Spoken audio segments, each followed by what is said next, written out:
ಇದು ಫಾಜಿಲ್ ಹತ್ಯೆ ಪ್ರಕರಣಕ್ಕೆ ಸಂಬಂಧಪಟ್ಟಂತೆ ಸಿಗ್ತಾ ಇದ್ದಂತ ಅಪ್ಡೇಟ್. ಇನ್ನ ಪ್ರವೀಣ್ ನೆಟ್ಟಾರು ಹತ್ಯೆ ಪ್ರಕರಣಕ್ಕೆ ಸಂಬಂಧಪಟ್ಟಂತೆನೂ ಕೂಡ ಅಪ್ಡೇಟ್ ಆಗ್ತಾ ಇದೆ. ಬಿಜೆಪಿ ಕಾರ್ಯಕರ್ತ ಪ್ರವೀಣ್ ನೆಟ್ಟಾರು ಹತ್ಯೆ ಪ್ರಕರಣ ಮತ್ತೆ ಮೂವರನ್ನ ಬಂಧಿಸಿದ್ದಾರೆ ಪೊಲೀಸರು. ಬೆಂಗಳೂರಿನಲ್ಲಿ ಇಬ್ರು, ಕೇರಳದಲ್ಲಿ ಓರ್ವನನ್ನ ಬಂಧಿಸಲಾಗಿರುವಂತದ್ದು.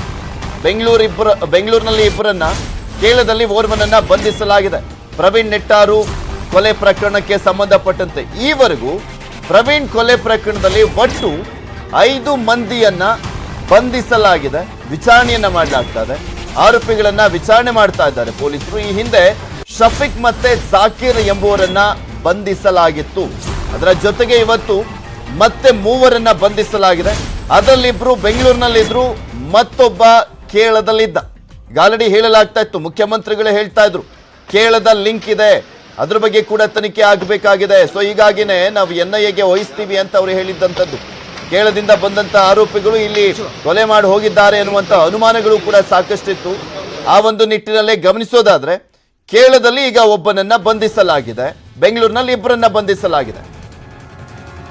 ಇದ್ರ ಬಗ್ಗೆ ಮತ್ತಷ್ಟು ಅಪ್ಡೇಟ್ಸ್ ಅನ್ನ ಪಡ್ಕೊಳ್ಳೋಣ. ಕಿಶನ್ ನಮ್ಮ ಜೊತೆ ನೇರ ಸಂಪರ್ಕದಲ್ಲೇ ಇದ್ದಾರೆ. ಕಿಶನ್, ಪ್ರವೀಣ್ ನೆಟ್ಟಾರು ಕೊಲೆ ಪ್ರಕರಣಕ್ಕೆ ಸಂಬಂಧಪಟ್ಟಂತೆ ಈಗ ಟೋಟಲ್ ಆಗಿ 5ರನ್ನ ಬಂಧಿಸಲಾಗಿದೆ. ಅದರಲ್ಲಿ 3 ಜನ ಇವತ್ತು ಸಿಕ್ಕಾಕೊಂಡಿರೋದು. ಬೆಂಗಳೂರಿನಲ್ಲಿ ಇಬ್ರು, ಕೇರಳದಲ್ಲಿ ಒಬ್ಬ. ಈ 3 ಜನ ಯಾವ ರೀತಿಯಾಗಿ ಸಿಕ್ಕಾಕೊಂಡಿದ್ದು, ಇವರಿಗೆ ಯಾವ ರೀತಿಯಾದಂತ ಲಿಂಕ್ ಇದೆ ಅಂತ?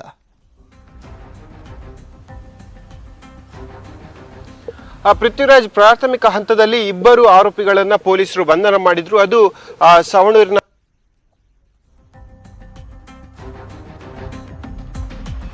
ನಮ್ಮ ಪ್ರತಿನಿಧಿಯ ಸಂಪರ್ಕ ಸಾಧ್ಯವಾಗ್ತಾ ಇಲ್ಲ. ಮತ್ತೊಮ್ಮೆ ಸಂಪರ್ಕ ಮಾಡುವಂತ ಪ್ರಯತ್ನ ಮಾಡ್ತೀವಿ. ಇಲ್ಲಿ ಪ್ರವೀಣ್ ನೆಟ್ಟಾರು ಕೊಲೆ ಪ್ರಕರಣಕ್ಕೆ ಸಂಬಂಧಪಟ್ಟಂತೆ ಪೊಲೀಸರು ತನಿಖೆಯನ್ನ ತೀವ್ರಗೊಳಿಸಿದ್ದಾರೆ. ಇದರಲ್ಲಿ ಮೈನ್ ಆಗಿ ಕೇರಳದಲ್ಲಿ ಒಬ್ಬರನ್ನ ಬಂಧಿಸಿರುವಂತದ್ದು, ಬೆಂಗಳೂರಿನಲ್ಲಿ ಇಬ್ಬರನ್ನ ಬಂಧಿಸಲಾಗಿದೆ. ಕಿಶನ್, ಕಂಟಿನ್ಯೂ ಮಾಡಿ.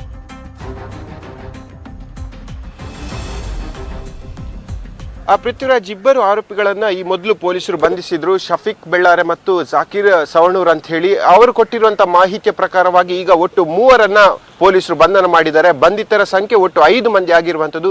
ಪ್ರಮುಖವಾಗಿ ರಾಜ್ಯ ಸರ್ಕಾರ, ಬೆಳ್ಳಾರೆ ಪೊಲೀಸ್ ಸೇರಿದಂತೆ ಎಲ್ರಿಗೂ ಈ ಕೊಲೆಗೆ ಕೇರಳದ ಲಿಂಕ್ ಇದೆ ಎಂಬ ಮಾಹಿತಿಗಳು ಕೂಡ ಲಭ್ಯ ಆಗಿತ್ತು. ಹಾಗಾಗಿ ಕೇರಳದ ಪೊಲೀಸರ ಸಹಕಾರವನ್ನು ಪಡೆದು ಕೇರಳದ ತಲಶೇರಿ ಎಂಬಲ್ಲಿ ಒಬ್ಬ ಪ್ರಮುಖ ಆರೋಪಿಯನ್ನ ಬಂಧನ ಮಾಡಿದ್ದಾರೆ. ಮಾಹಿತಿ ಪ್ರಕಾರವಾಗಿ ಈತನೇ ಪ್ರವೀಣ್ ಹತ್ಯೆಯನ್ನು ಮಾಡಿದ ಹಂತಕ ಎಂಬುದಾಗಿ ಗೊತ್ತಾಗಿರುವಂಥದ್ದು. ಹಾಗಾಗಿ ತಲಶೇರಿಯಿಂದ ಪೊಲೀಸರು ಸುಳ್ಯದ ಬೆಳ್ಳಾರಿಗೆ ಆ ಹಂತಕನನ್ನ ತರ್ತಾ ಇದ್ದಾರೆ. ಅವನು ಕೊಟ್ಟಂತ ಮಾಹಿತಿಯ ಪ್ರಕಾರವಾಗಿ ಬೆಂಗಳೂರಿನಲ್ಲಿ ಇಬ್ಬರು ಆರೋಪಿಗಳನ್ನ ಕೂಡ ಬಂಧನ ಮಾಡಿದ್ದಾರೆ. ಹಾಗಾಗಿ ಒಟ್ಟು 5 ಮಂದಿ ಆರೋಪಿಗಳನ್ನ ಈ ಪ್ರಕರಣಕ್ಕೆ ಸಂಬಂಧಂತೆ ಬಂಧನ ಮಾಡಿದ್ದಾರೆ. ಪೊಲೀಸರು ಹಲವಾರು ಆಯಾಮಗಳಲ್ಲಿ ಈ ಪ್ರಕರಣವನ್ನ ದಾಖಲು ಮಾಡಿದ್ರು, ಗಮನದಲ್ಲಿ ಇಟ್ಕೊಂಡಿದ್ರು. ಒಂದು ಮಸೂದ್ನ ಹತ್ಯೆಗೆ ಪ್ರತೀಕಾರ ಎಂಬ ಮಾಹಿತಿಗಳು ಕೂಡ ಕೇಳಿ ಬರ್ತಾ ಇತ್ತು. ಆಮೇಲೆ ಇದು ಒಂದು ಕೋಳಿ ಫಾರ್ಮ್ನ ವಿಚಾರಕ್ಕೆ ಆದಂತಹ ಹತ್ಯೆ ಎಂಬುದಾಗಿ ಕೂಡ ಪೊಲೀಸರಿಗೆ ಮೂಲಗಳ ಮಾಹಿತಿ ಲಭ್ಯ ಆಗ್ತಾ ಇತ್ತು. ಹಾಗಾಗಿ ಆರೋಪಿಗಳ ಎಡೆಮುರಿ ಕಟ್ಟಿದಂತಹ ಸಂದರ್ಭದಲ್ಲಿ ಇದು ಚಿಕನ್ ವಿಚಾರಕ್ಕೆ, ಅಂದ್ರೆ ಕೋಳಿ ಫಾರ್ಮ್ನ ವಿಚಾರಕ್ಕೆ ನಡೆದಿರುವಂತಹ ಹತ್ಯೆ. ಯಾಕೆಂದ್ರೆ ರಾಜ್ಯದಲ್ಲಿ ಆದಂತಹ ವ್ಯಾಪಾರದ ವಿಚಾರ ಏನಿದೆ, ಅಥವಾ ವ್ಯಾಪಾರವನ್ನ ಕೇವಲ ಹಿಂದೂಗಳಲ್ಲಿ ಮಾತ್ರ ಮಾಡಬೇಕೆಂಬ ವಿಚಾರ ಇದೆ. ಆ ನಂತರವಾಗಿ ಪ್ರವೀಣ್ ಮತ್ತೆ ಅಲ್ಲಿನ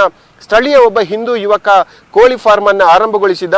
ಸಹಜವಾಗಿ ಎಲ್ಲರ ಚಿತ್ತ ಆ ಕೋಳಿ ಫಾರ್ಮ್ನತ್ತ ಹೋತು. ಆ ಕೋಳಿ ಫಾರ್ಮ್ನಲ್ಲಿ ಸಾಕಷ್ಟು ವ್ಯಾಪಾರಗಳು ಕುಡಿದಿರಿತ್ತು. ಇದರಿಂದ ಬೇಸತ್ತಂತಹ ಆರೋಪಿಗಳು ಆ ಯುವಕನನ್ನ ಹತ್ಯೆ ಮಾಡೋಕೆ ಪ್ರಯತ್ನ ಪಟ್ಟರು ಎಂಬ ಮಾತುಗಳು ಕೂಡ ಸದ್ಯಕ್ಕೆ ಪೊಲೀಸ್ ವಲಯದಲ್ಲಿ ಕೇಳಿ ಬರ್ತಾ ಇದೆ. ಆರೋಪಿಗಳು ಕೂಡ ಇದೇ ವಿಚಾರವನ್ನ ಬಾಯಿ ಬಿಡ್ತಾ ಇದ್ದಾರೆ. ಹಾಗಾಗಿ ಒಟ್ಟು 5 ಆರೋಪಿಗಳ ಈ ಪ್ರವೀಣ್ ಕೇಸ್ ಪ್ರಕರಣಕ್ಕೆ ಸಂಬಂಧಪಟ್ಟಂತೆ ಈಗ ಬಂಧನ ಆಗಿರುವಂತದ್ದು. ಪೊಲೀಸರು ಅವರ ತನಿಖೆಯನ್ನು ಕೂಡ ಮಾಡ್ತಿದ್ದಾರೆ. ಕೇರಳದಲ್ಲಿ ಒಬ್ಬ ಆರೋಪಿ, ಬೆಂಗಳೂರಲ್ಲಿ ಇಬ್ಬರು ಆರೋಪಿ ಮತ್ತು ಸುಳ್ಯ ಬೆಳ್ಳಾರೆ ಮತ್ತು ಸವಣೂರಿನ ಒಬ್ಬೊಬ್ಬ ಯುವಕನನ್ನ ಪೊಲೀಸರು ಬಂಧನ ಮಾಡಿದ್ದಾರೆ. ಒಟ್ಟು 5 ಆರೋಪಿಗಳ ವಿಚಾರಣೆ ಸದ್ಯಕ್ಕೆ ಆಗ್ತಾ ಇದೆ. ಈ ಪ್ರಕರಣದಲ್ಲಿ ಮತ್ತಷ್ಟು ಜನ ಭಾಗವಾಗಿರುವಂತಹ ಸಾಧ್ಯತೆಗಳು ಕೂಡ ಇದೆ. ಹಾಗಾಗಿ ಪೊಲೀಸ್ ತನಿಖೆ ಮುಂದುವರೆದಿರುವಂತದ್ದು. Prithviraj, okay, thank you Kishan, ನಿಮ್ಮೆಲ್ಲ ಡೀಟೇಲ್ಸ್ಗಾಗಿ.